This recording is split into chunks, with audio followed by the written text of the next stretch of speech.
the designer most of the time has worked with the director before. It's normally a known team, but obviously you get new designers working with new directors, coming up with productions. Certain productions are very literal in what they need in a design. A Tosca is one of those things. You can really play around with in which style you present Tosca, but the production itself is very rigid. It's set in Rome. It's got 3 very specific locations. Each act is a location, and as a designer you don't really have freedom to make something up. What you saw on stage a minute ago, it's actually the battlements of Castel Sant'Angelo, the big fortress in Rome, but on its side. So that is sort of the design twist given to that Tosca. The first design is presented to us as a company, and not many people will see that design, but it is presented as what we call a white card model. And why do we call it a white card model? Because it's literally made of white card. There's no element of detail on it at all. It's literally to give us an idea of the size of a production that they are thinking of doing, and to give us the opportunity to respond. If there's something really absolutely crazy that they want to do, we can, in the white card model phase, already say, don't even think about it. Because we, of course, also have to think about the other shows that are around that production. After the white card model, the designer and director will go away and talk about what has been discussed, what are the physical limitations of our building, and also of the other productions impose on the design, and then they'll come back with a more detailed model. That is the technical drawing superimposed on our stage. For those of you who are not familiar with these drawings, the audience is over here. That's the main stage, and we stood about there when we were on the stage. To give you an idea of what the scale drawings look like of the ground plan of our stage.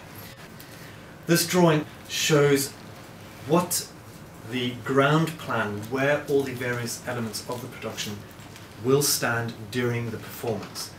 Not only what is used in Act 1, but where is the scenery of Act 2 and 3 stored. Most designers will have assistants who are very good at model making if the designer themselves are not good at the model making, or they don't have the time to make. But there's a budget set aside for the actual model to be made, because that's what everybody uses to assess a production and say, yes, this is what we will be doing. My job as a production manager, so just to tell you, you've seen what the guys do upstairs. As a production manager, it's sort of the best of all worlds, because I'm not entirely responsible for the design. I have the designer to do that, but I can tinker with it if I want to. I can give suggestions, we can change a few things together with the designer. It's quite a nice position to be in. The grid, believe it or not, is included in that 2.5 to 3 hour turnaround from the morning rehearsal to the evening performance. It's a lot of stuff working together to get the show on in the evening. If it's a co-production, how is it going to go to the other house? Does it go by sea containers? They have a different internal dimension to regular trailers. So all those kind of things to think of. Obviously, as budding designers, I don't expect you to think about that. That's what you've got production managers there for. The way E&O works, we do not have our own workshops. So for every production that we build new, myself, I'm a production manager. I go out and I find 3-4 companies, and they will cost a production for me, and from there I'll decide who's the best company to actually make a production. Partly because they're very good in detail work, or they're very good in big work. E&O is a repertory house, which means we do multiple shows at the same time. How many people does it take to turn around? We normally rehearse in the morning till about 1 o'clock if we have an evening performance, and then we do the turnaround. And we use maybe about 30 people. My job is to make sure that this set can break down easily and fast enough to get the next one on, and we normally work at about a 2.5 to 3 hour turnaround to get ready for the evening performance that starts at 7, maybe 7:30.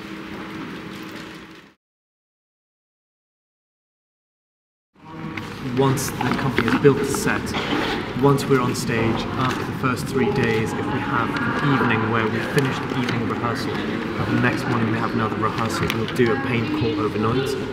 So it's an 11 o'clock start in the evening, and we'll have 2, maybe 3 painters come in, do touch-ups, etc. It's not an easy world to be in. It's a lot of night work, a lot of weekends. For Tosca, I haven't had a weekend in the last 4 weeks. And I don't want to say it's that thing of, oh, it's for the love of theatre. It's hard work, it's damn hard work. It is really great when you do see the set on stage like this. When we built this the first time, I was so happy. And what's really great is when you put the model next to it and you look at it on stage and you go, that's what it's supposed to be.